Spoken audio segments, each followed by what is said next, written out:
Antes de entrar na lição de hoje, que é uma lição sobre a inteligência financeira, o que a Bíblia fala sobre finanças? Na verdade, nós tivemos que resumir muito o que a Bíblia fala sobre a área financeira, e mesmo assim ficou a maior lição. Vamos correr com ela hoje.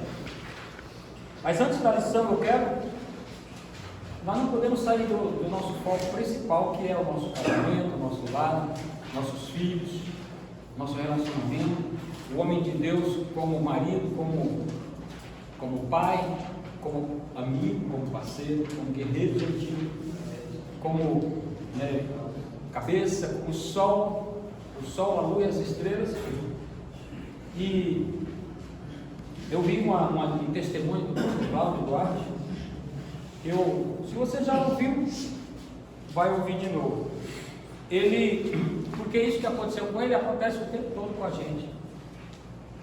A esposa dele estava num salão de cabeleireiro e o lugar é muito ruim de estacionar.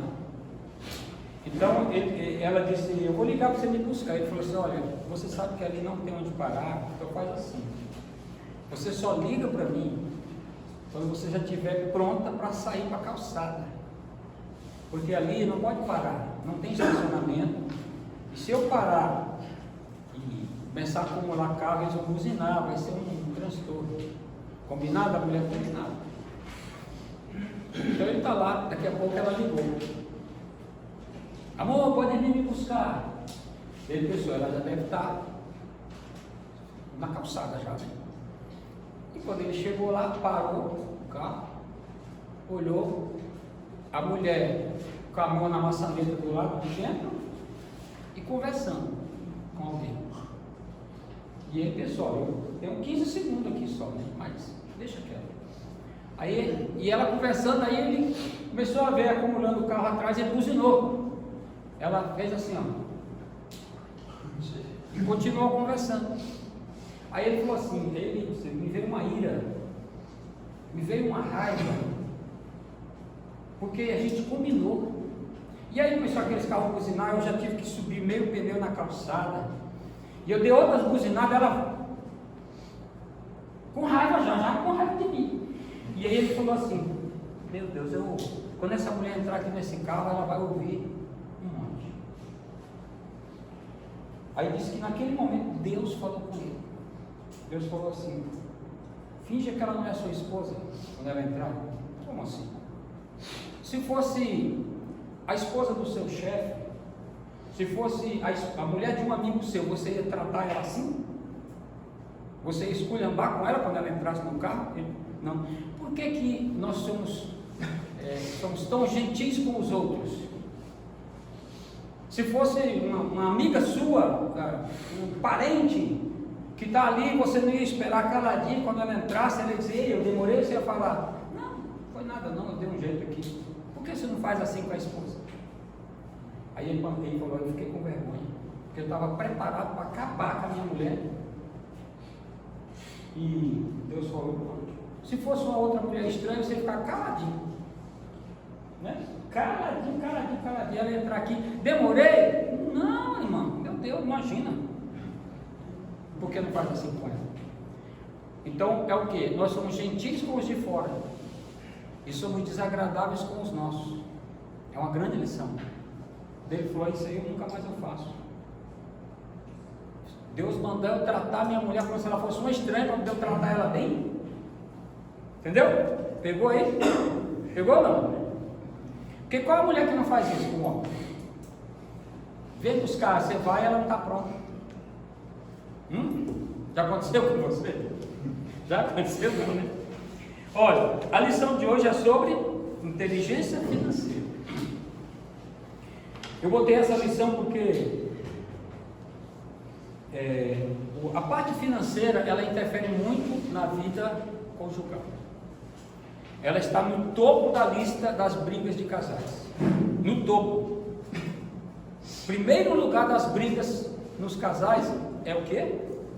Dinheiro, finanças. Depois vem o quê? Depois vem a família dos cônjuges. E depois é que vem a traição. E depois os filhos. Você entendeu? Então, quando um casal não consegue lidar com as suas finanças, uma família não sabe lidar, a briga é certa. Né? E eu já tive que conversar com casais em que eles não têm as coisas junto.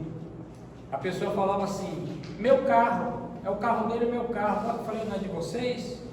Porque cada um tinha o seu, né? O seu jeito, tá? Minhas coisas, as coisas dele. E eu acredito que o casamento é tudo em comum, né? Tudo é dos dois. Então, vamos lá. Salmo 122. É na página 37, isso é, 37.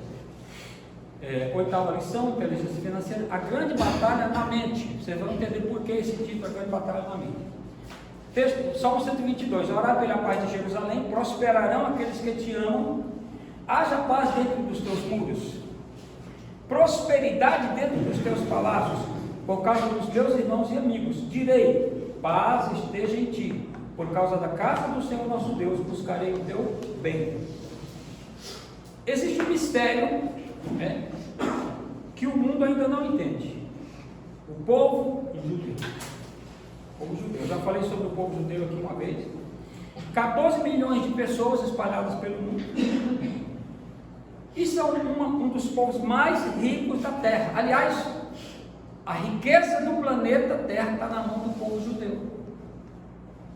O judeu, a nação de Israel tem só 75 anos, atualmente, né? Porque os judeus ficaram 1.900 anos fora da sua terra. No ano 70 depois de Cristo, eles foram expulsos de Jerusalém. E eles se espalharam pelo mundo. Então, muitas profecias falando sobre a volta. E aí, em 1946, né, foi novamente devolvido àquela terra, e o judeu começa a voltar. Um pedaço de terra menor do que o estado de Sergipe, que é o menor estado do Brasil, que só passou a morar na sua terra há 75 anos, e mesmo assim é uma nação rica, poderosa, com um exército treinado e equipado, que dispõe de uma tecnologia de ponta à frente de países milenares. Estou nem falando do Brasil tem 500 e poucos anos. À frente de países milenares, Israel está lá. É um país que tem bomba atômica, o Brasil não tem. Os países que fazem fronteira com Israel são miseráveis e vivem em guerra. Milhões de refugiados tentando abandonar o país para sobreviver. Enquanto em Israel não para de chegar gente do mundo inteiro, os judeus estão voltando para casa. E aí tem aqueles homens famosos, notáveis do mundo, né? Albert Einstein, Steven Spielberg.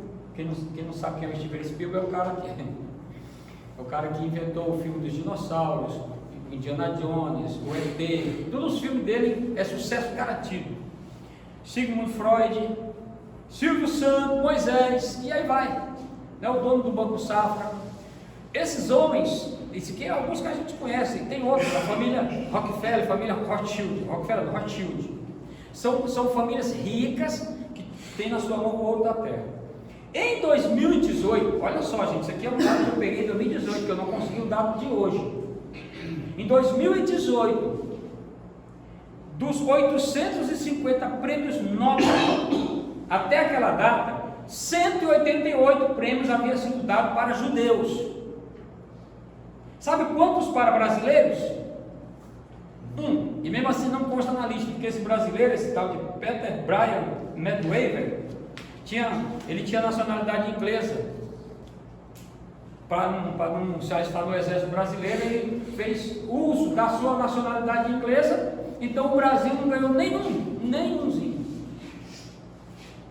E a nação de Israel, o Brasil com 500 anos nunca ganhou um prêmio Nobel. E a nação de Israel com 75 anos, em 2018, que deve ter ganhado mais algum de lá para cá. 188 prêmios Nobel de medicina, de ciência, de tecnologia, de várias coisas. Deus tem uma aliança de riqueza com o seu povo. Quem é o povo de Deus? O povo de Israel, os judeus. Olha esse texto, Deuteronômio 28. E o Senhor te dará abundância de bens, no fruto do teu ventre, e no fruto dos teus animais, e no fruto do teu solo, sobre a terra que o Senhor jurou aos teus pais te dar. O Senhor te abrirá o seu bom tesouro, o céu, para dar chuva à tua terra no seu tempo, e para abençoar toda a obra das suas mãos. Gente, olha que promessas. E emprestarás a muitas nações, porém tu não tomarás emprestado.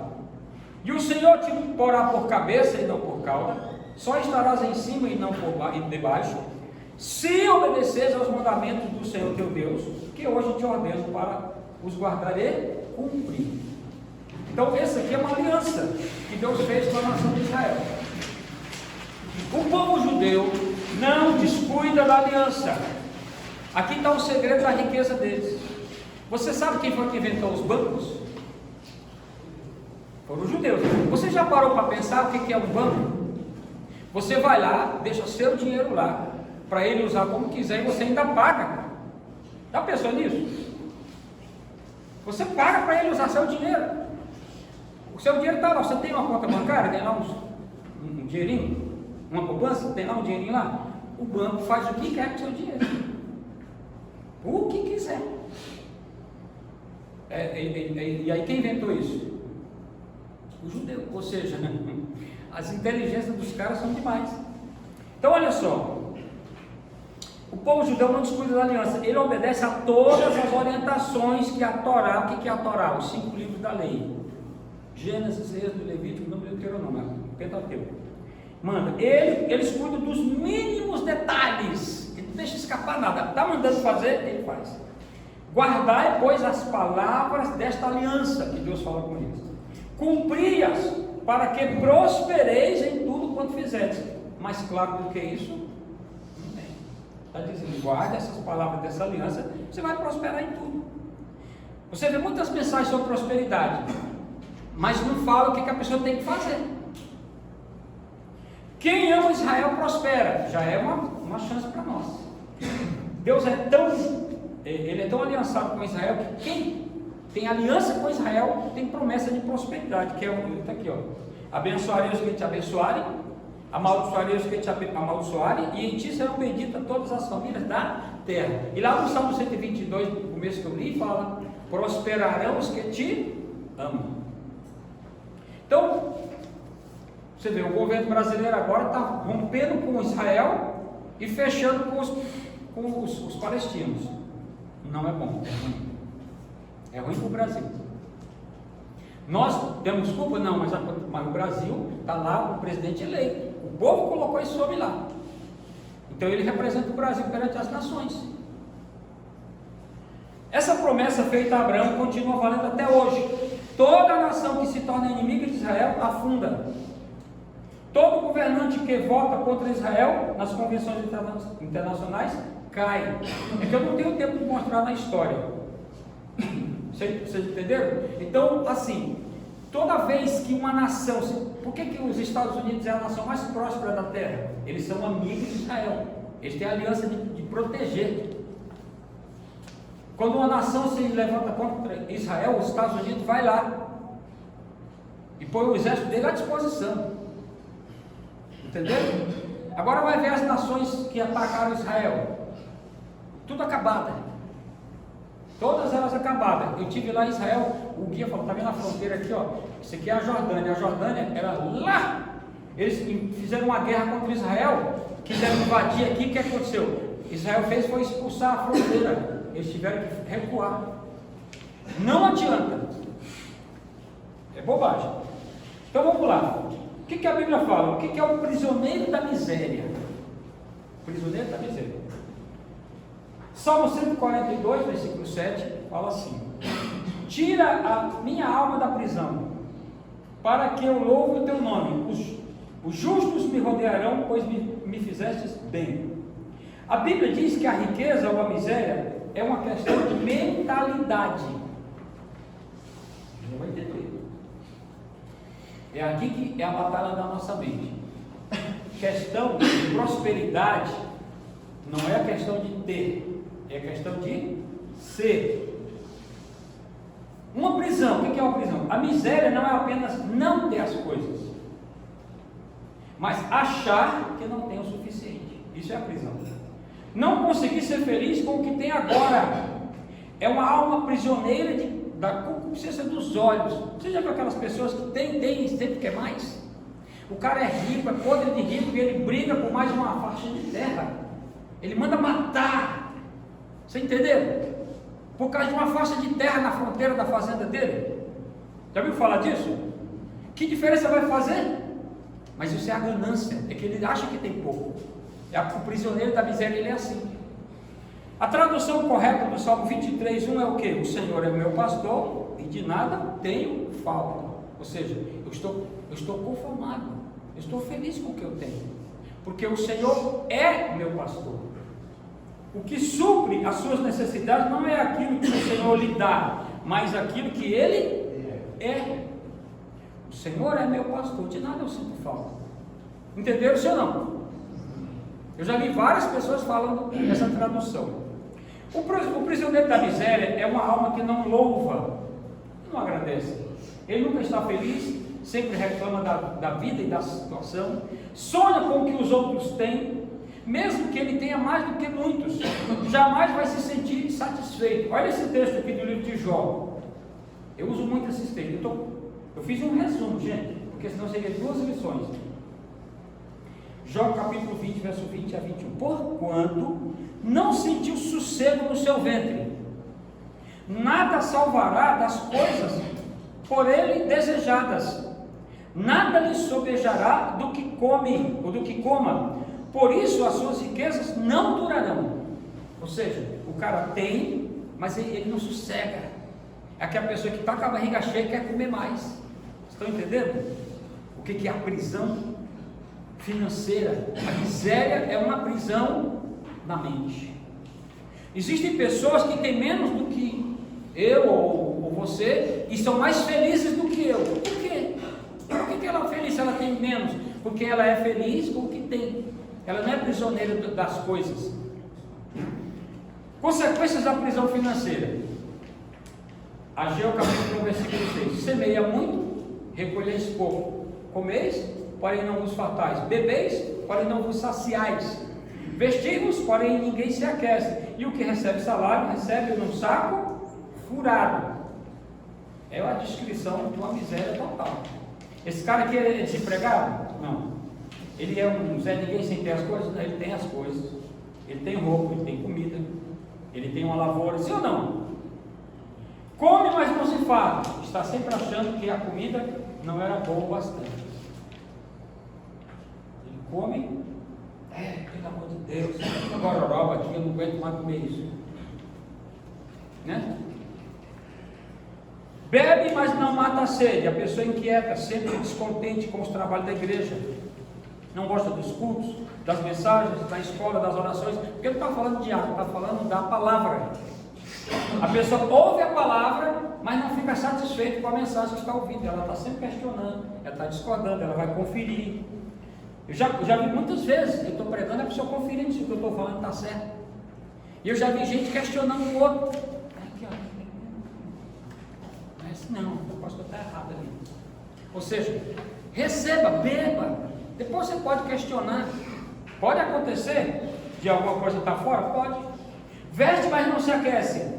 Essa roupa é horrível. Eu merecia coisa melhor. Não aguento esses trapos velhos. A pessoa reclama da roupa. A pessoa nunca está bem com a vida. É uma pessoa infeliz. Salário no saco furado. Está sempre reclamando do salário. Não sente alegria com as bênçãos de Deus em suas mãos. Sempre acha que está sendo injustiçado e que os outros ganham mais do que ele. Eu conheço gente assim. A pessoa está sempre dizendo, porque eu merecia mais. E aí ele não se empenha no trabalho. Aquilo que você está fazendo, que seja a coisa mais simples possível. Se você sente prazer e faz bem feito, isso é um bom trabalho. Ok? A pessoa fala assim, eu não gosto desse emprego. Eu ganho pouco aqui. Aí vamos fazer as perguntas. Por que você ganha pouco? Você é o melhor nessa função aqui? Tem 20 pessoas fazendo a mesma coisa que você faz. Você é o melhor dos 20? Se não for, você não pode questionar, não pode dizer nada. Porque você tem que ser o melhor. Você tem que ser o top naquilo que você está fazendo. Existem pessoas que você vê a pessoa, você vê um capricho. Eu estava conversando com o pastor André sobre esse rapaz que está pintando aqui o salão da igreja. Eu nunca tinha visto alguém com tanto capricho, eu nunca tinha visto. Eu estou há 40 anos, eu estou aqui em Juara há mais de 30 anos. Já vi muita gente pintando. Nunca tinha visto uma pessoa fazer o que ele faz. Aquelas colunas que ele está pintando, ele está 4 dias nessas colunas aí de frente do Moriá, 4. Ele põe fita de cima e embaixo lá dentro. E aí ele pega uma madeira, ele vai lá e prende a fita. Para não melar.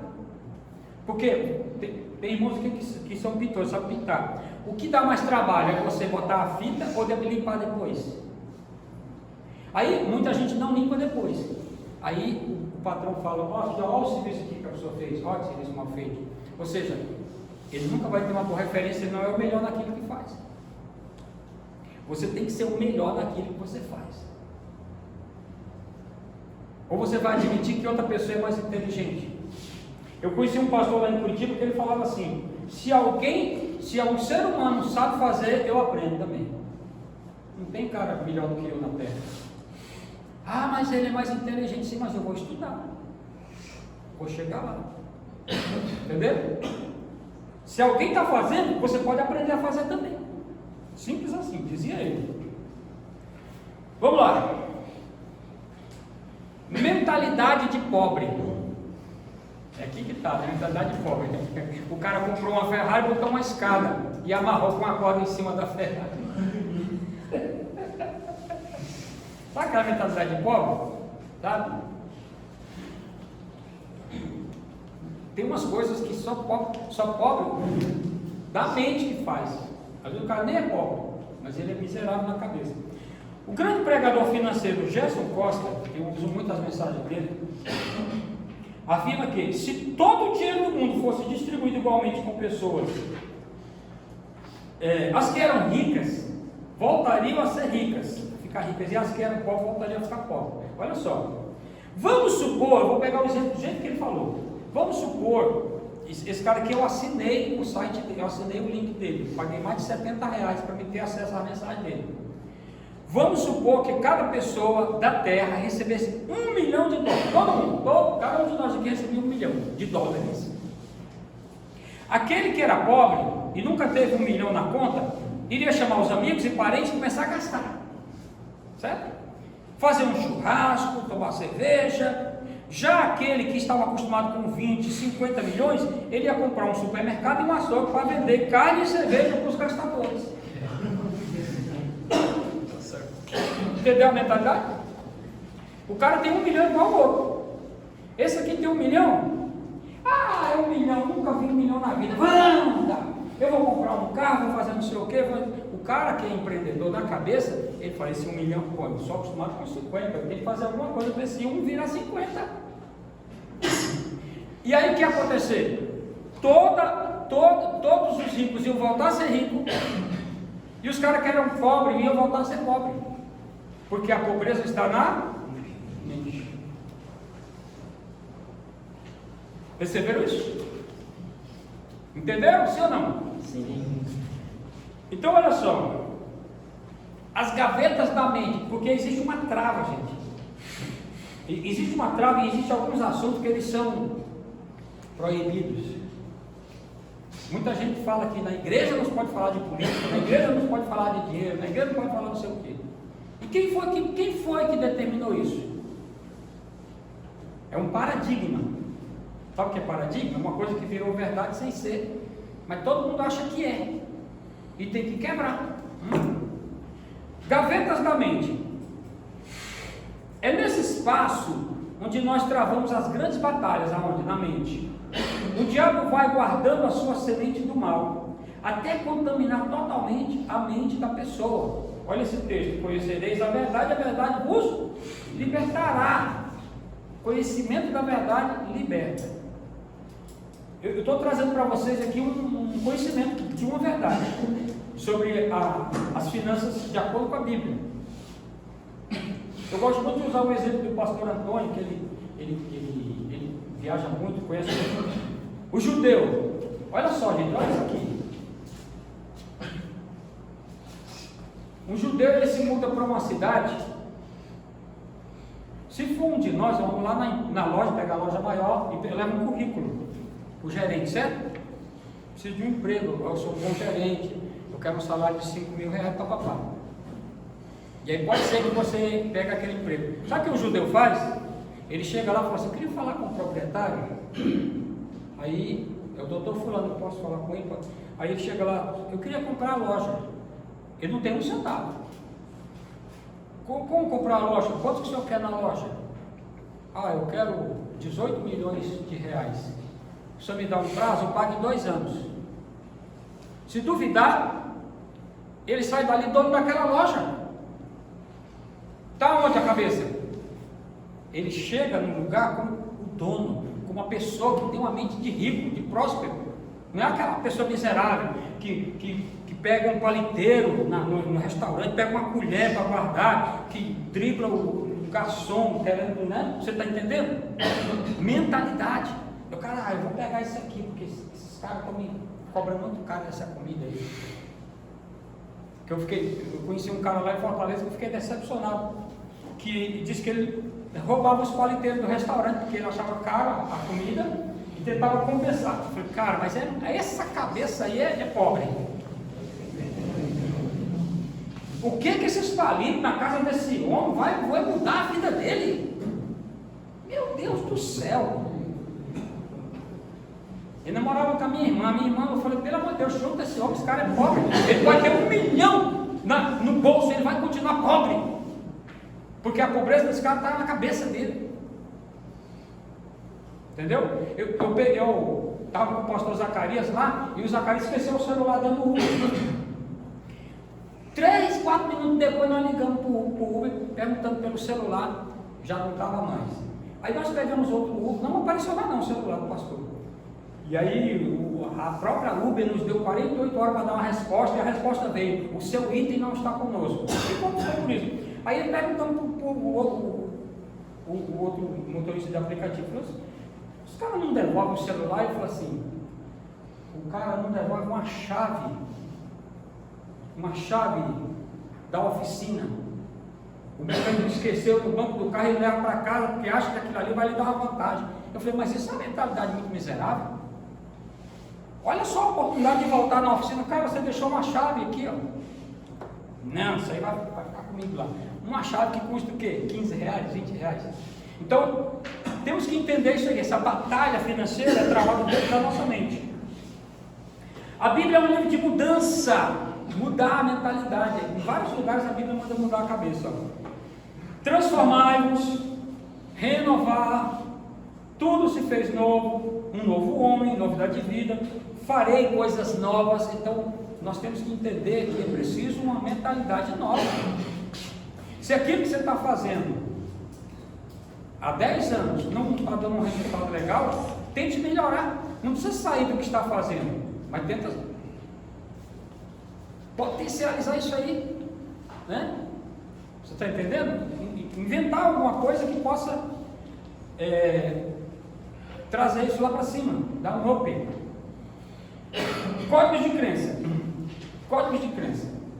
Somos cheios de freios psicológicos. Isso aqui eu tirei do livro do Napoleão Hill. Te aconselho a ler. Napoleão Hill, ele tem um best-seller chamado Quem Pensa Enriquece. É o livro mais famoso dele. Mas o livro que eu li para tirar essas mensagens aqui foi aquele Atitude Mental Positiva, AMP, Atitude Mental Positiva. Você pode usar a sua atitude mental positiva ou negativa, dependendo da situação. Você pode ver o copo meio cheio ou meio vazio, é a ótica da pessoa. Somos cheios de freios. Mensagens foram implantadas durante toda a nossa vida e fazem parte do que nós somos hoje. Você acredita em coisas que é automático, porque foi ensinado. Tipo, manga com leite faz mal. Quem foi que falou para você que manga com leite faz mal?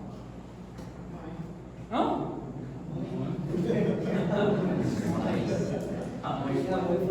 Mas não é verdade. Não faz. Todo mundo fala isso. Você entendeu? E aí as pessoas, elas semeiam uma mensagem. Hoje em dia isso tem um nome, chama-se narrativa, né? Semeia uma mensagem e aí faz com que isso vire verdade. Mas todo mundo sabe que quem inventou essas histórias era o senhor de escravo. Porque manga tinha vontade, mas para o escravo não tomar o leite das vacas, ele falava que fazia mal. E aí pronto, virou essa história. E assim vai, muitas outras coisas. Né? Tomar banho com água quente faz mal. Lá no Ceará não pode tomar banho com água quente. Do sol não, mas chuveiro pode. Por que pode do chuveiro e não pode do sol? Não, se você tomar banho com essa água quente aí, vai dar uma gripe, vai ficar com a garganta fechada. Ué. Aí você vê os caras lá em Curitiba fazendo placa solar para esquentar a água. Ué. Né? Vamos lá. 95% das pessoas seguem rigorosamente o seu código de crença, sem questionar. Esses códigos podem criar obstáculos para o crescimento e o desenvolvimento da pessoa, principalmente nessa área das finanças. Porque quando chega uma mensagem que é contra aquilo que você crê, você começa a combater. Você começa a combater. Foi criado em você uma mensagem. E você não aceita que aquilo mude. A psicologia chama isso de crenças limitantes. As crenças limitantes podem ser visões equivocadas da realidade. Porém, a pessoa a enxerga como verdade absoluta. É a verdade, sim. É verdade. Não se discute nem igreja, nem religião, nem futebol, nem política. Inventou isso. Briga de marido e mulher não se mete a colher. Quem falou? Por que não? Quem disse que não pode meter a colher? Entendeu? Arrastamos muitas dessas crenças durante a nossa existência, pois nos foram ensinadas durante toda a nossa vida e se manifestam por meio de pensamentos, sentimentos e até atitudes. Alguns princípios foram passados e que agora fazem parte das crenças limitantes. Crença limitante é uma coisa que puxa para trás, certo? As crenças limitantes são diferentes dos princípios de valores. Princípios de valores que são ensinados, como honestidade, respeito, fé, gentileza. Princípios de valores são coisas que você cultiva também. Você escolhe ser educado. Você escolhe ser gentil. Você escolhe devolver um troco. Ou não. Você escolhe ser pontual. É o princípio de valor ser pontual. Que as pessoas não dão valor. Quando você chega muito atrasado num lugar e não tem uma justificativa plausível, que não, às vezes tem. Você defraudou todos que estavam lá. O que é defraudar? Roubar. Todos nós já fizemos isso várias vezes na vida. Porque não é princípio para mim chegar na hora. Mas chegar na hora é um princípio de valor que você precisa cultivar. Você entendeu? Procrastinar. Tem gente que é especialista em procrastinar. Ele vai empurrando os negócios. É um princípio seu. Né? A minha esposa me chama de apavorado, porque eu quero fazer as coisas tudo antes. É o meu jeito de ser. Pode ser, não ser princípio para você, mas é para mim. E assim por diante. Ser gentil, ser respeitoso, ser educado. Eu, por exemplo, eu não consigo, gente, colocar o meu carro num estacionamento sem deixar a vaga do cara que vai chegar. Eu fico olhando, medindo se cabe um carro ali. Mas tem sujeito que chega e fica o carro dele atravessado assim, ó, e vai embora. Vai embora, ele não está nem aí para quem vai chegar depois. E aí às vezes eu chego, puxa, tinha um lugar, eu podia colocar meu carro ali, mas o energúmeno que botou o carro dele antes não tem princípio. Você está entendendo? É uma coisa da pessoa, pessoal. Isso aí é toque, não é toque. Não. Não é toque não, é princípio. Cara, ó, cara está aqui, ó, eu vou estacionar na calçada assim, aí tem um carro lá, um carro aqui. Aí chega um sujeito, coloca a motinha dele, a vizinha dele, bem aqui assim, ó. Aí ele ocupou um lugar de 3 carros, sozinho estragou o estacionamento. Eu falei, por que esse cara não tem inteligência de colocar o carro dele lá perto dos outros carros e deixar pelo menos 2 vagas? Ele tem direito a uma vaga, sim ou não? É um veículo, paga imposto, né? Então são coisas assim. Por exemplo, por que aqui em Juara o ciclista pode passar no sinal vermelho e o carro não pode?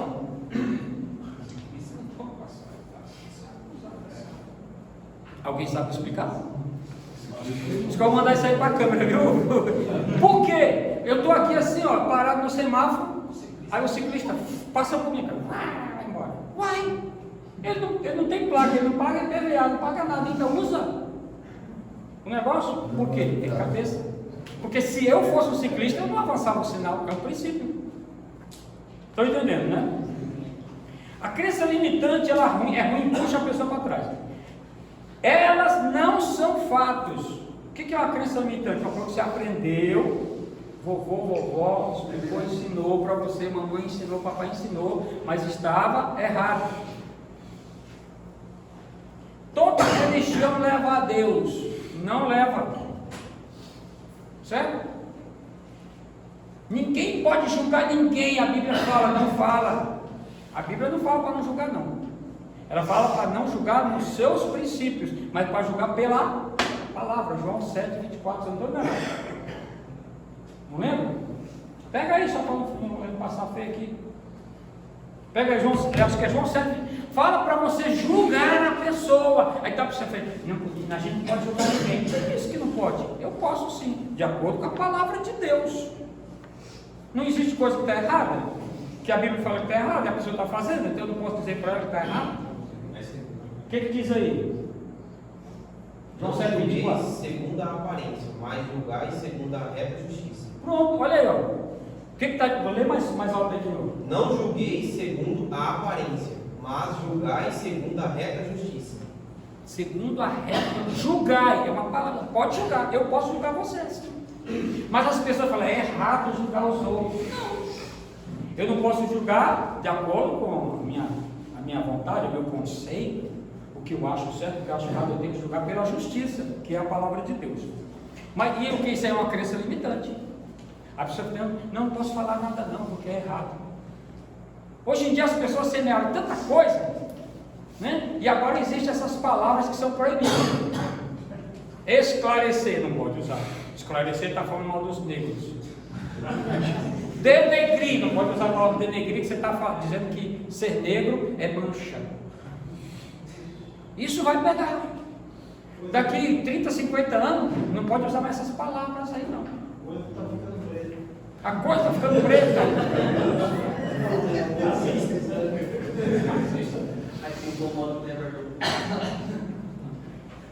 Alvo mais que a neve não pode cantar isso aí.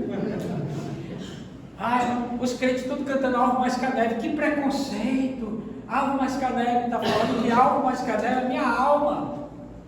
Minha alma vai ficar alva igual a neve. Então quer dizer que se eu disser a minha alma está preta igual o carvão, tá bom?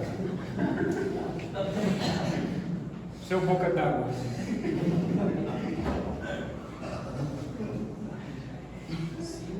Eles não são fatos, são hipóteses. Dessa forma é possível refletir sobre sua consistência, importância e consequência. Na verdade, essas crenças são uma forma de enxergar as coisas. Você sabia que as coisas não são o que elas são, mas é o que você vê nelas? Você sabe o que é preocupação? O que é preocupação? É se ocupar antecipado com alguma coisa. Diz que 80% das preocupações não acontecem. Você está preocupado que vai acontecer alguma coisa com a sua família, com o seu carro, você está preocupado que você não vai pagar aquela conta. 80 e tantos % das nossas preocupações, elas são em vão. Então, preocupação é você ocupado com uma coisa que ainda não aconteceu, que você acha que vai acontecer. O menino chega atrasado da escola, o que a mãe pensa? Era para ele chegar em casa uma da tarde, tá? 1h15 ele não chegou. A mãe liga para onde? Para o hospital, para a polícia, para o conselho tutelar, não sei para onde, porque começou a pensar o pior. O filhote de elefante, essa história é muito conhecida, você deve ter até visto falar. O filhote de elefante amarrado pela corda quando era pequeno. Depois de se debater por uns meses, ele aceitou e parou de puxar. Mesmo depois de adulto, toda vez que uma corda era amarrada na sua pata, ele ficava parado. Ou seja, ele aceitou uma verdade na mente. Passou a corda na perna dele, não precisava nem amarrar em lugar nenhum, não. Ele já ficava parado. Está parado. Você entendeu? Você já viu aquele vídeo da mulher botando um cabresto invisível no cavalo? Já viu?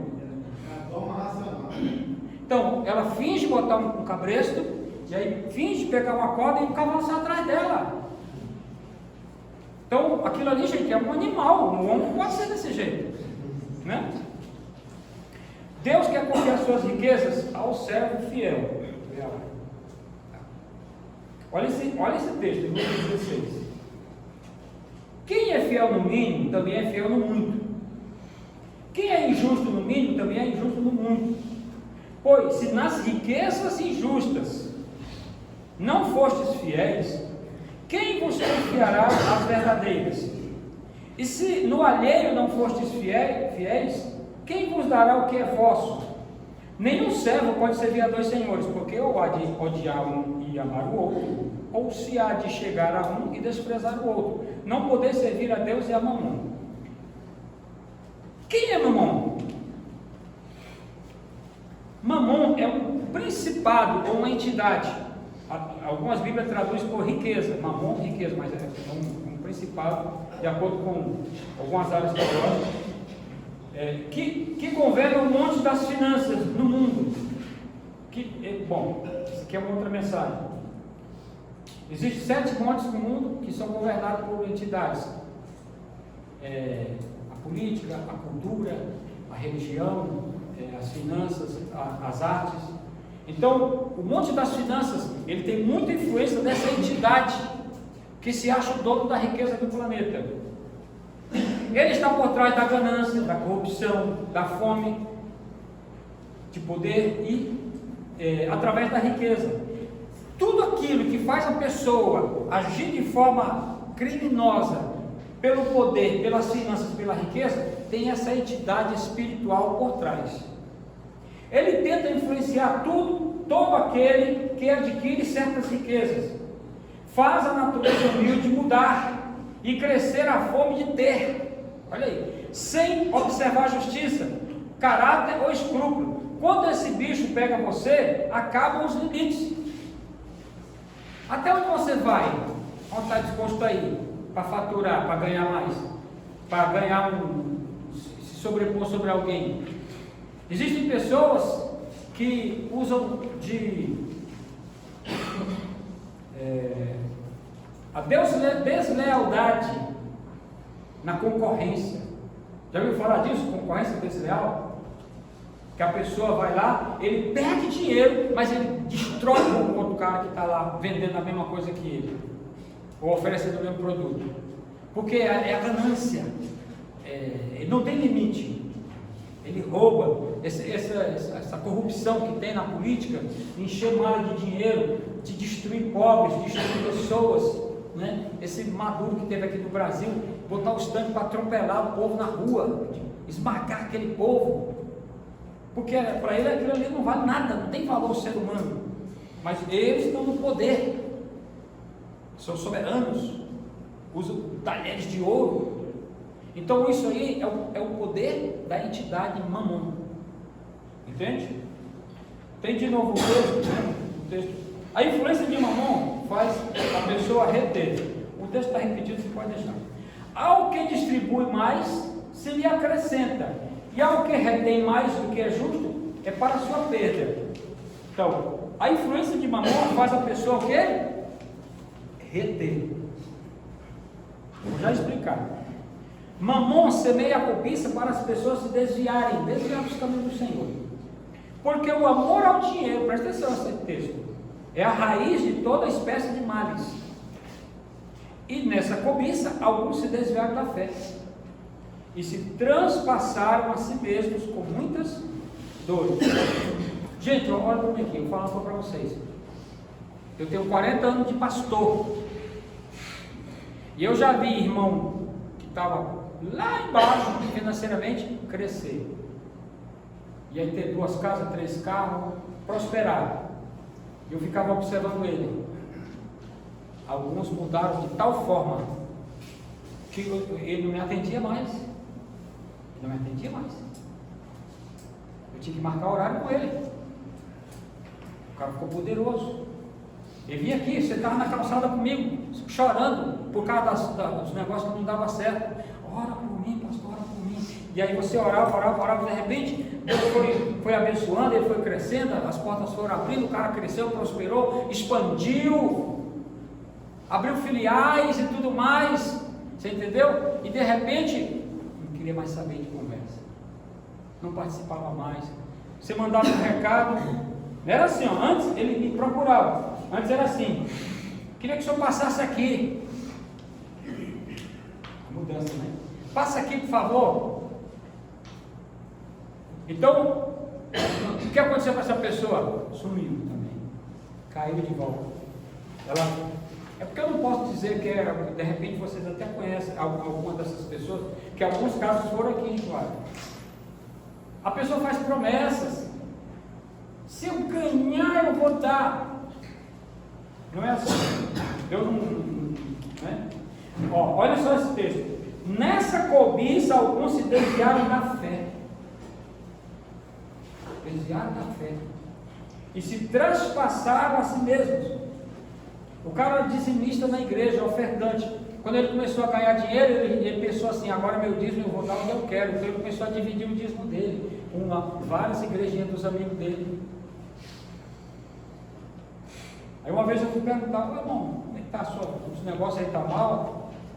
O senhor já vem sabendo do dízimo, né? Eu estou dando minha dízimo para fulano, fulano e fulano. Mas meu irmão, você tem que dar o seu dízimo na igreja onde você congrega. Você não pode comer num restaurante e pagar em outro. Você toma ceia aqui, toma. Aqui você senta nessa cadeira que foi comprada com o dízimo dos outros irmãos, então você teria que contribuir aqui. Eu sabia que o senhor ia vir atrás do meu dinheiro. Eu? Não quero seu dinheiro não, querido. Eu não preciso. Estou te mostrando um erro que você está cometendo. Gente, o negócio foi tão feio na vida dele, porque eu não posso dizer quem é. A queda foi tão grande que ele perdeu tudo. Ele não tinha um carro. Uma vez eu passei por ele, a esposa dele na chuva, debaixo do guarda-chuva, vindo a pé para a rua.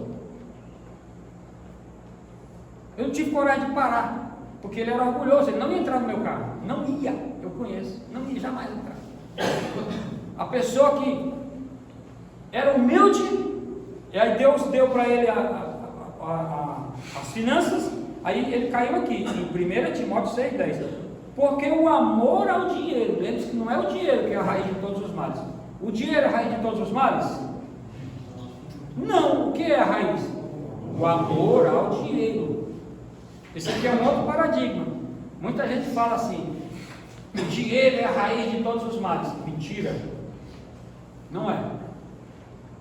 O amor ao dinheiro é a raiz de todos os males. Muitos casamentos se destroem por causa do dinheiro. Muitos casamentos. Mamão usa o livre-arbítrio das pessoas para fazer Deus não lhe dar riqueza. Deus quer dar riqueza, Deus quer. Vamos lá. 3 grupos de pessoas que são usadas pelo espírito de Mamão. A pessoa não sabe, não é que vem um demônio, pegou a pessoa, não. É natural, aquilo começa a agir na sua maneira de ser. Ele perde a humildade. Muitos de vocês falam, pastor, se eu ficar rico eu não vou fazer assim. Vamos ver. Vamos ver. Porque eu já vi acontecer muitas vezes. Eu não critico ninguém, nem julgo nenhum de vocês, não. Mas eu fico com o pé atrás, porque eu já vi muitas vezes a pessoa, era assim, ó, eu vou investir, a nossa igreja vai ficar a coisa mais linda do mundo, porque eu vou ganhar muito dinheiro, papapá. Nada.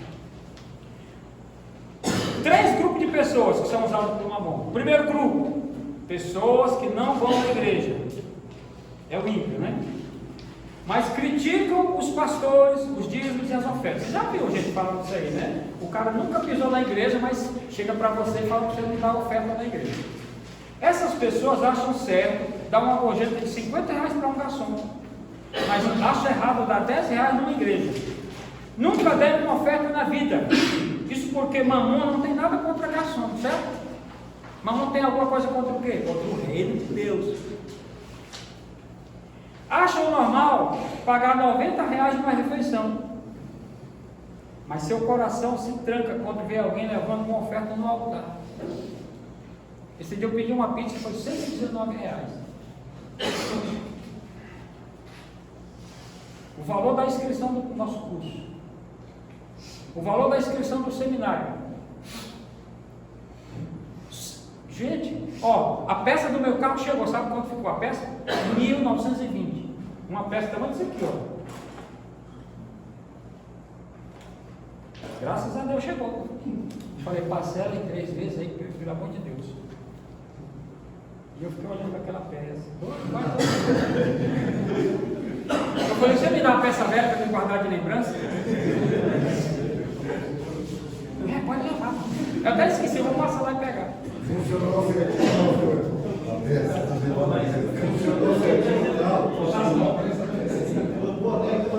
a benção. Ó, essa pessoa, ela passa uma tarde num boteco gastando seu dinheiro, seu salário, mas acha errado dar 10% para o reino de Deus. Sabia? Eu digo isso porque eu já passei por uma coisa assim. Eu trabalhava num escritório lá em Fortaleza. Eu era pastor auxiliar, mas não era de tempo integral. Eu tinha o meu salário, meu emprego. Eu só ia no fim de semana na igreja. Aí, um rapaz lá no meu escritório, eu recebia meu dinheiro toda semana. Sexta-feira eu pegava o dinheiro. Aí ele me viu separando aquele 10%. Que dinheiro é esse aí? Aí eu falei, esse aqui é o meu dízimo, vou levar para a igreja. E aí já foi aquela zombaria, mas eu sou vacinado, sempre fui. Falou um monte de coisa, que você é besta, por isso que você não tem nada, falou um monte de coisa. Na segunda-feira eu cheguei e falei assim, Luiz, quanto que você tem do dinheiro que você recebeu na sexta? Nada. Estou vindo aqui só na base do Vale Transporte. Eu falei, pois o meu salário está todo aqui. Onde é que você botou? Saí com os amigos, torrei tudo do bar. Falei, engraçado, tu deu 100% para Satanás e me criticou porque eu dei 10% para Deus.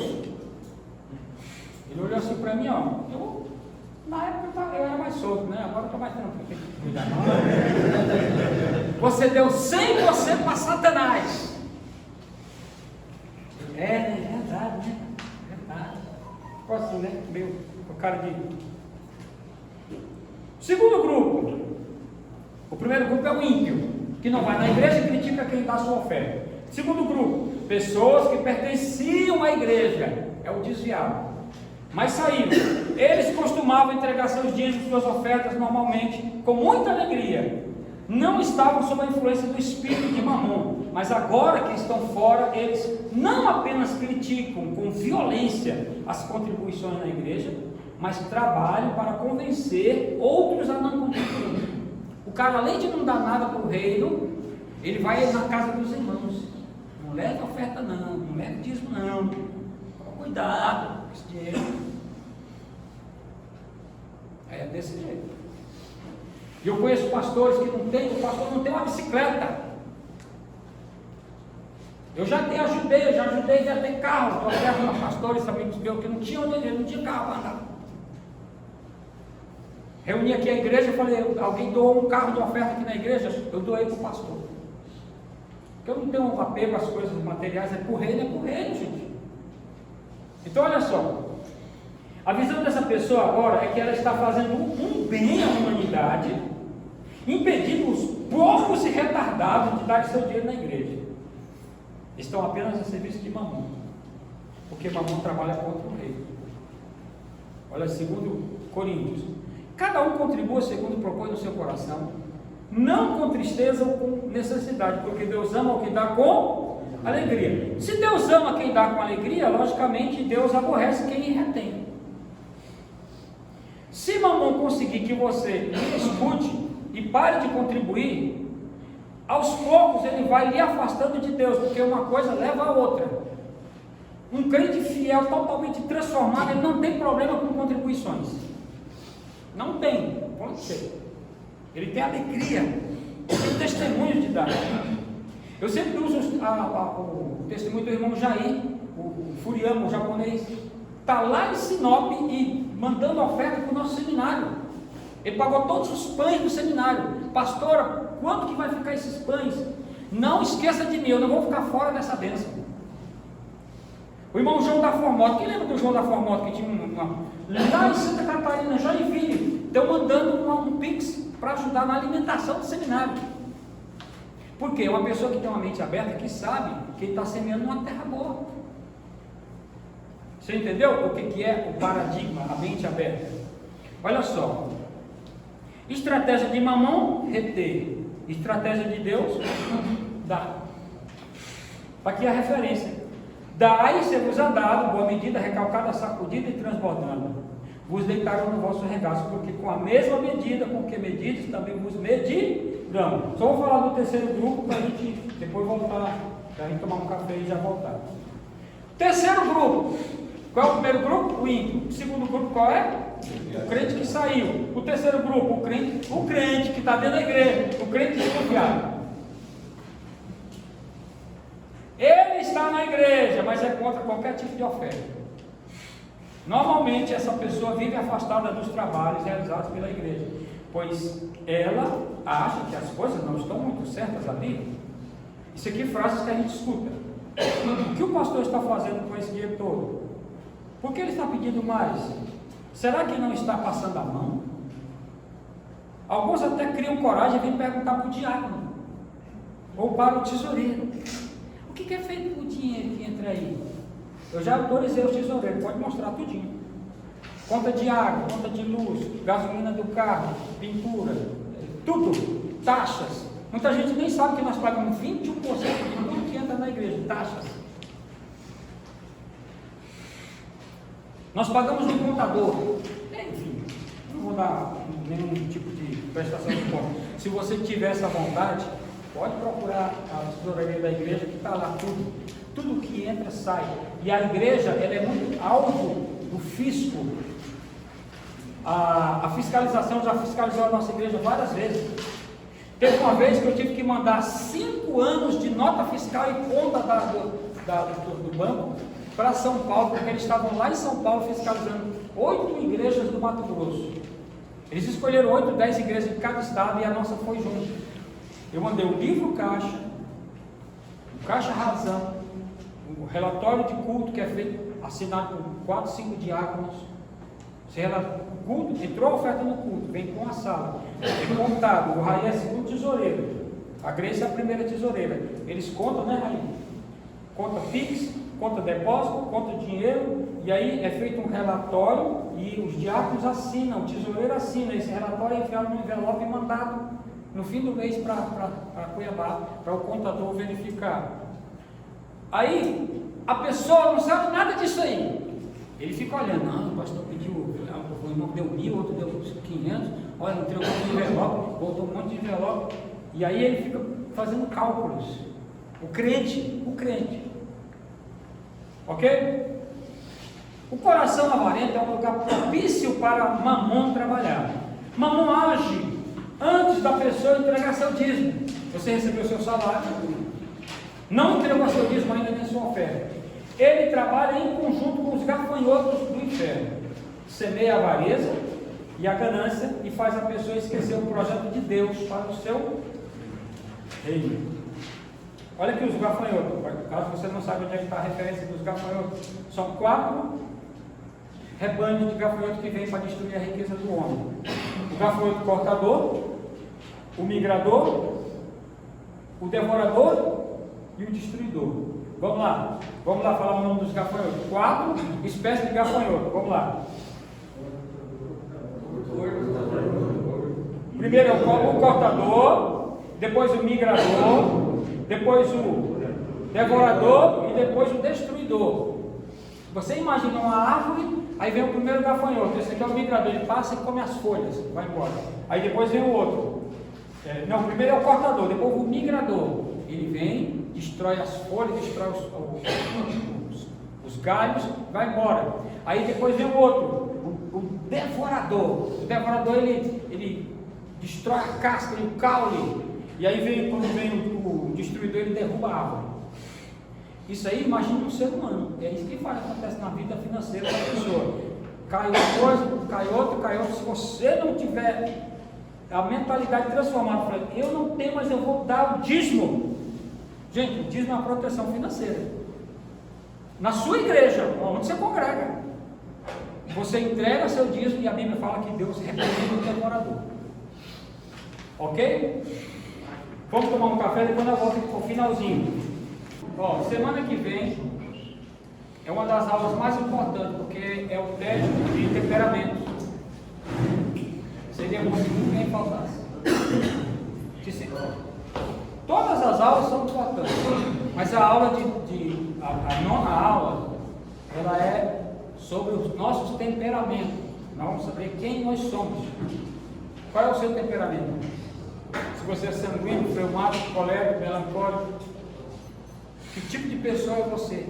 Além de ter a aula, tem um teste. Tem que vir preparado para fazer esse teste, para descobrir que eu olhando assim, eu já sei mais ou menos.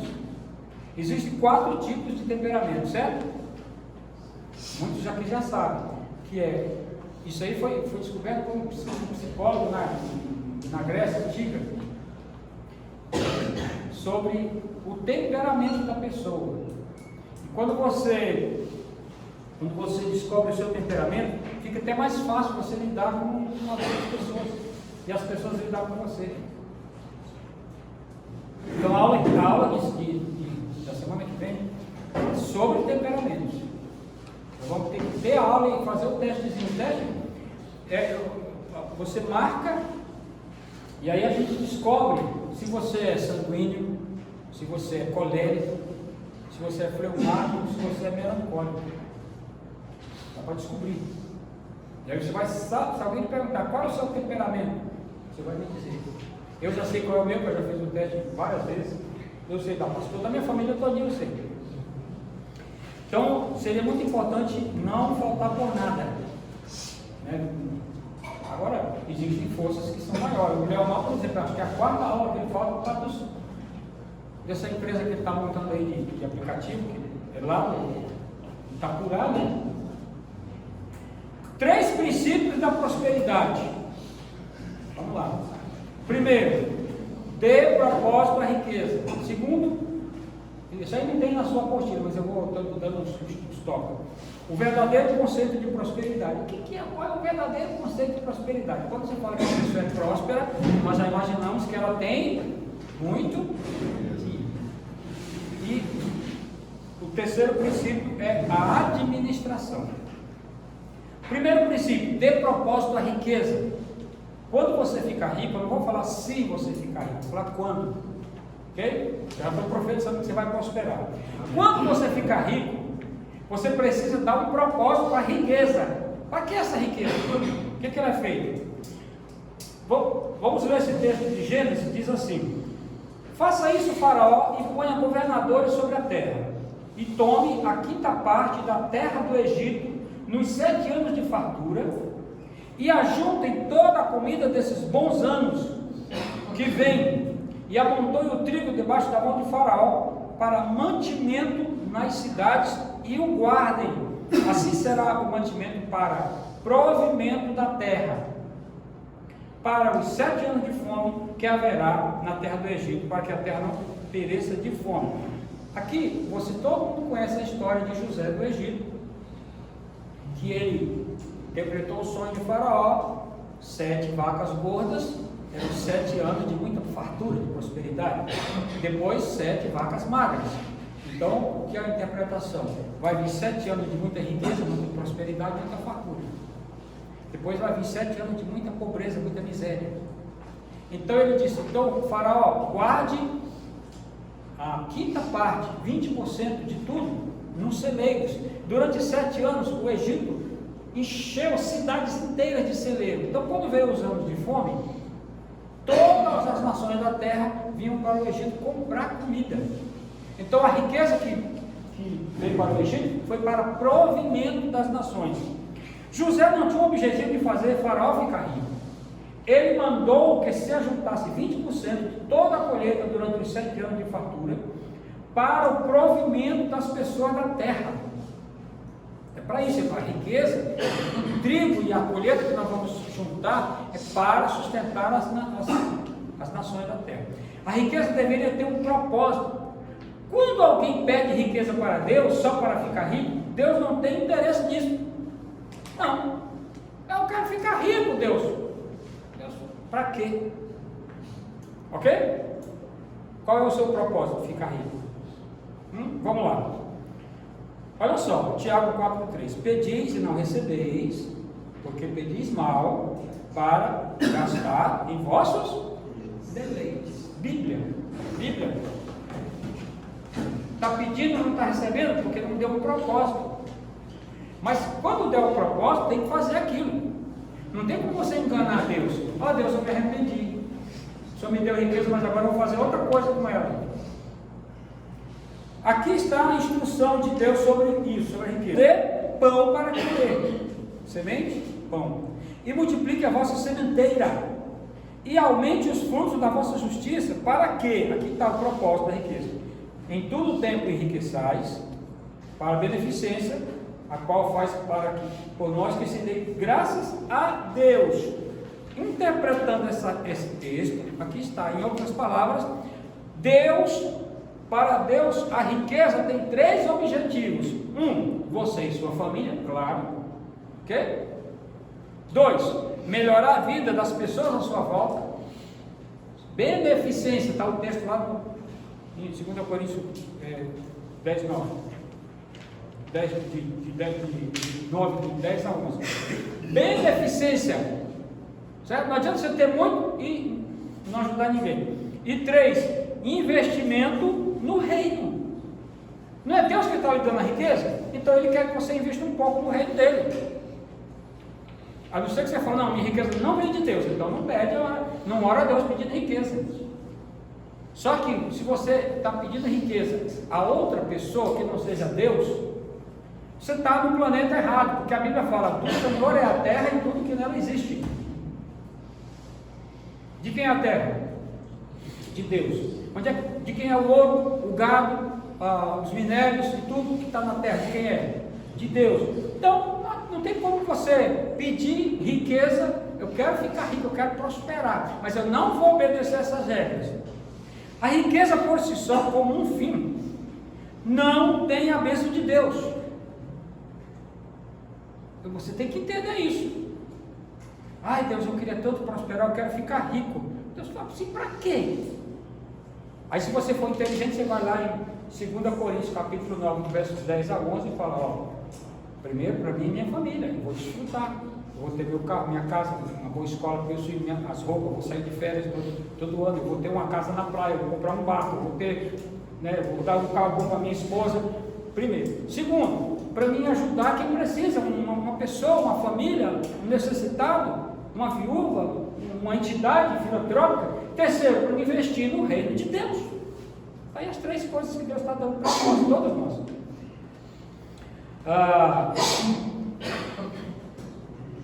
Todo mundo quer prosperidade, quer melhorar de vida, ficar rico, todo mundo. Se você falar que não quer, está mentindo. Se você ficar podre de rico agora, o que você vai fazer primeiro? Boa pergunta, hein? Você sabia que tem muita gente que ganhou na loteria e ficou pobre de novo? O cara ganhou milhões. O cara comprou uma mansão tão grande que hoje a mansão está podre lá nos Estados Unidos. Eu vi essa matéria. Ninguém consegue comprar aquela mansão, ele não consegue manter a casa. Meia leilão vai, porque ele gastou tudo. Ele ganhou uma riqueza de um jogo, na loteria, mas ele não sabia o que fazer.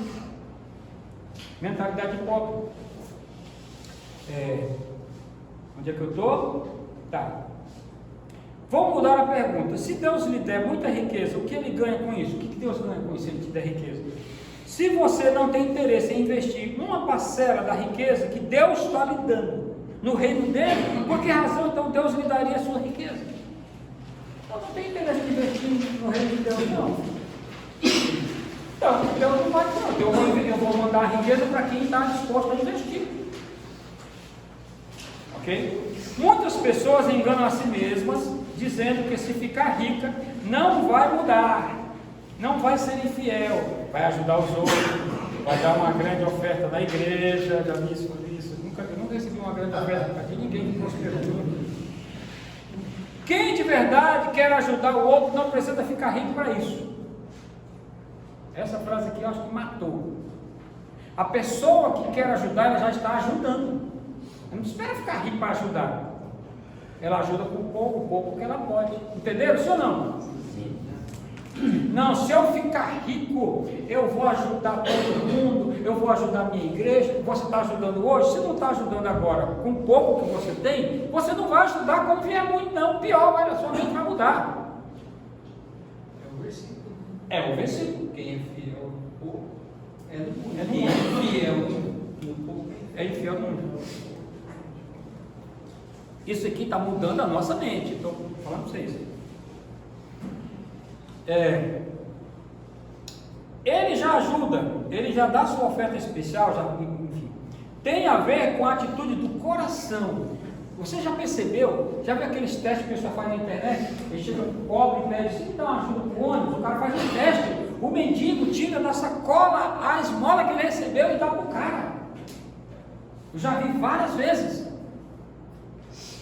O cara fez um teste com a frentista, motoqueiro, chegou, olha, eu sou entregador, minha moto ficou sem combustível, você pode pôr um pouco aqui para mim? Aí eu vou botar R$5 para você chegar lá, pode ser? Pode.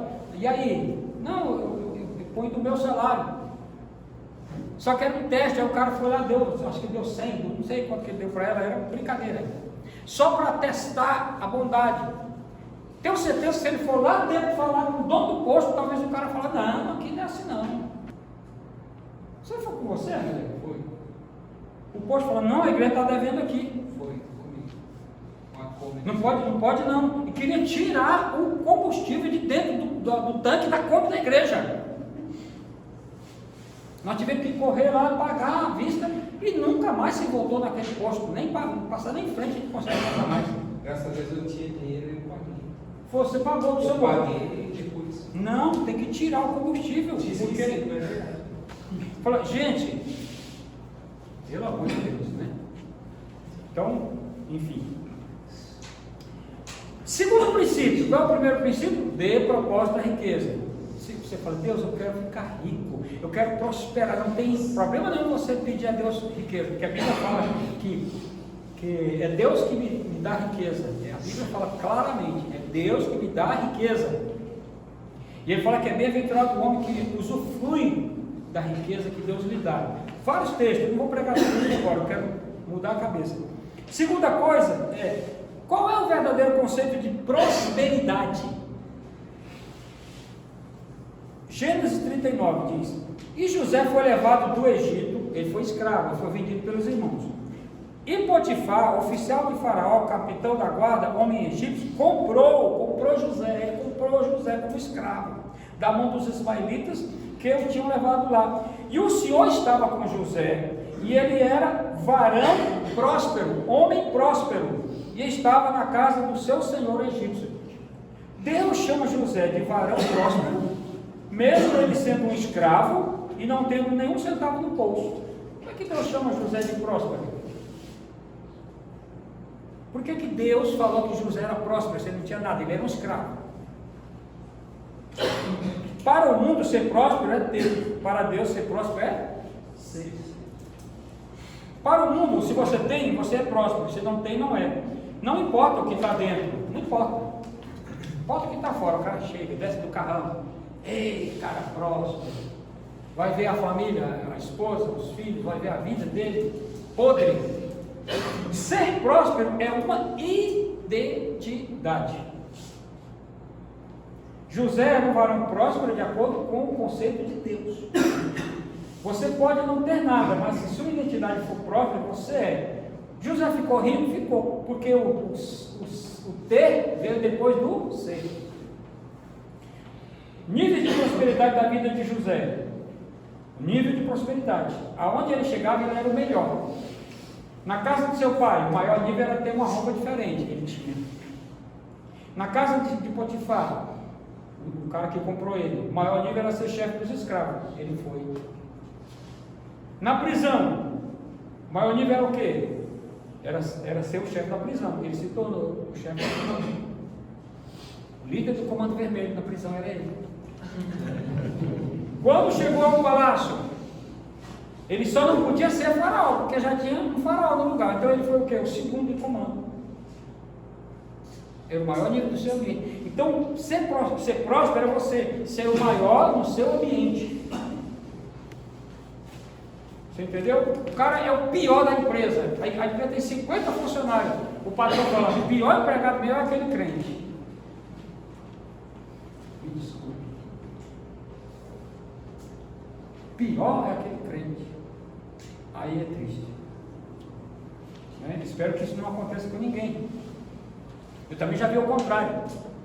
Que o cara falou assim, os crentes aqui são os melhores empregados mesmo. Porque havia um princípio no coração daqueles irmãos. Depois que veio o nível T. Mas antes ele mostrou o ser. Cabeça de próspero, de riqueza. Agora as pessoas viam em José o que Deus já via.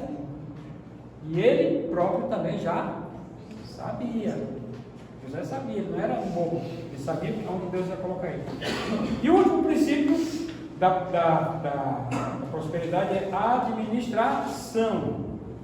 Não adianta você ser dizimista, ser ofertante, se você é um péssimo administrador. Não tem mágica.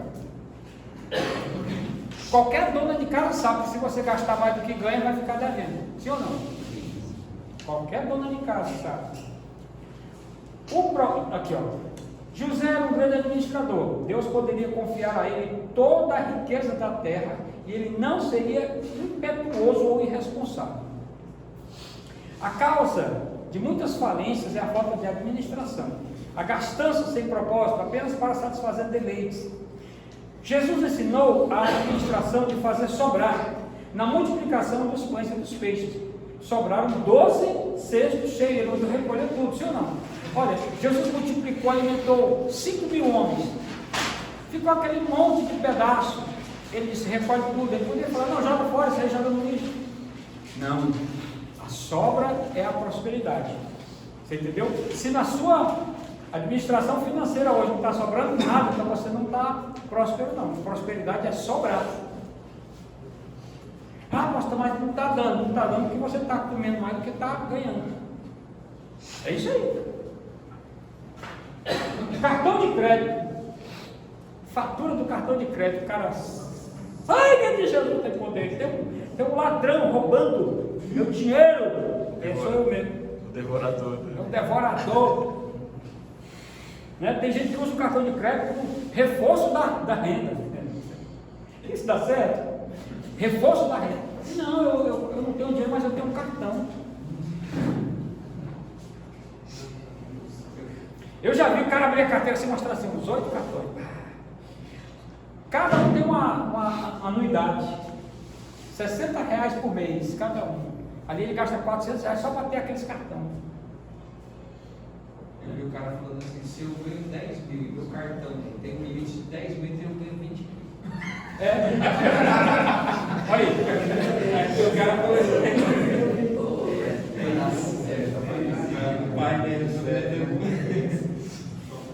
O propósito do inimigo é afastar o homem do plano financeiro de Deus. Deus tem um plano financeiro, gente. Tem gente que acha que não. Deus tem um plano financeiro para o seu povo. Por que o judeu é próspero? Porque ele segue o plano de Deus. Assim, ele continuará na miséria. É escravo da ganância. Se ele foge, né? Mesmo que tenha bens, nunca será feliz. Deus promete aos seus fiéis não apenas riqueza, mas também vida longa e honra. Olha esse texto. Vida longa de dias está na sua mão direita, E na esquerda, riqueza e honra. Ó, gente, eu trouxe meu cartão de crédito aqui, ó. Vou mostrar para vocês. Pronto, acabou. Cancelou. Hã? Cancelou, Eu vou cancelar esse outro aqui também. Ixi, isso é que eu estava usando. Não. É cartão velho que eu tenho em casa. Isso aqui é um ato profético que eu estou fazendo. Amém. Ato profético. Estou cancelando essas dívidas aí. Em nome de Jesus. Só desinstalar o Nubank agora. Desinstalou o bem. Nunca mais na escola. Chegar lá, tá filmado lá. Mas olha, gente, eu já fiz umas coisas absurdas. Eu tinha uma continha na Caixa Econômica, não é conta, é poupança. Mas eles falaram, a sua conta tem como dar um cartão. Eu falei, eu quero, não, só a cabeça do apestado. Né? Aí eles me deram um cartão, começou a aparecer uma anuidade de 40 e poucos reais. Agora as empresas estão tirando as anuidades. É. Quem souber fazer. Eu voltei lá, então, no Banco do Brasil, eu voltei lá e falei assim, eu quero que cancele o cartão. Não, mas o seu. Não pode cancelar, fim da história. Mesma coisa no Banco do Brasil. Eu cheguei lá no Banco do Brasil e falei, tem uma anuidade de 40 e poucos reais no meu cartão. Esse cartão do Suelo, não sei o que, o top não sei o que, o Gold não sei o que. Eu falei, e dá para tirar? Sim, mas você vai perder os pontos. Eu falei, eu estou pagando pelos pontos. Eu estou pagando, eu pago 46 reais todo mês para ter ponto. E esses pontos ele vence, um ano vence. Aí eu falei, vai diminuir o meu limite? Não. Pode tirar. Tiraram. O cara que inventou o banco, ele é. Estou falando para você. É o. Judeu que vendeu o banco. Aí, mas esse cartãozinho amarelo faz vergonha. Eu falei, faz não. Passou. Se passou, passou. É igual na Martinelli. Você vai comprar a pista, o mesmo preço você prestação. É? Esses dias atrás, tempo atrás, eu quase caí no golpe da avenida lá. Porque eles preferem dar cartão do que vender. Quem tem cartão da avenida está atolado, gente. Porque o negócio que você compra no dinheiro, no cheque, no Pix, no cartão é o mesmo preço e você ainda paga o cartão. Por que eu quero cartão? Pessoal, é o seguinte. Eu quero fazer uma proposta para vocês. Nós ensaiar hoje e cantar domingo, porque a gente precisa fazer um laboratório. Porque nós vamos cantar no seminário, na primeira noite, na sexta-feira, dia 23. Sexta-feira, dia 23 de junho, abertura do seminário, nós vamos ser um dos primeiros, antes da mensagem. A gente vai entrar, cantar o batalhão quadrangular, receber os nossos diplomas, tirar as fotos, sentar. E eu queria fazer o quê? Ensaiar agora, e domingo assim, eu não chamei para Santa Ceia porque era mais complicado. Santa Ceia, pastor, vai ter que fazer. Domingo não é Santa Ceia, mas nós subir no altar e cantar como a gente vai fazer, igualzinho. Vocês topam? Aí vem com a camiseta. Vem com a camiseta. Aí vem com a camiseta. Domingo, né? Domingo vem com a camiseta Boné. e boné. Igual a gente vai fazer no seminário. Ele vai ficar nas filas lá atrás. Só que agora eu vou inverter. A fila de trás vai entrar primeiro. Que é o certo. Né? É o certo. Acho que até foi o Bruno que propôs para mim. Eu acabei não dando nem ouvido para ele. Estava naquela loucura. A fila de trás vai entrar bem para orientar. Então vamos fazer o quê? Cantar. Os irmãos que não estão aparecendo aqui, que não estão vindo, me desculpe, mas vai ficar lá parado. Né? E aí o seguinte, eu trouxe isso aqui para nós ficar com isso aqui na mão. Ó. Talvez no dia a gente prepare uma coisa melhor, uma pasta um pouquinho melhor, porque eu fui ver o preço da pasta é R$6, gente. 50 pastas, R$300. Aí eu falei, dessas cartolinas aí para hoje, só para a gente subir com isso aqui, só que só tem 30. Vai ficar alguns 100, não tem problema. É só para ver o que fazer um teste. E aí que nós vamos fazer? Nós vamos ensaiar, canta 2 vezes, entrada, canta 2 vezes e saída. Ok? Domingo a gente vai fazer o quê? Vai fazer a mesma coisa, vai entrar, a gente vai só orientar aqui, Se arruma lá atrás, os homens vão cantar, os homens sobem, cantam, claro, não os homens, a classe de Enoque vai cantar, sobe, cantou, desce. O que vai ser diferente no seminário, no dia 23? É que ele terminou de cantar, não desce, fica lá esperando o diploma, que ainda vou mandar fazer. Ok? Vamos para lá? Let's go.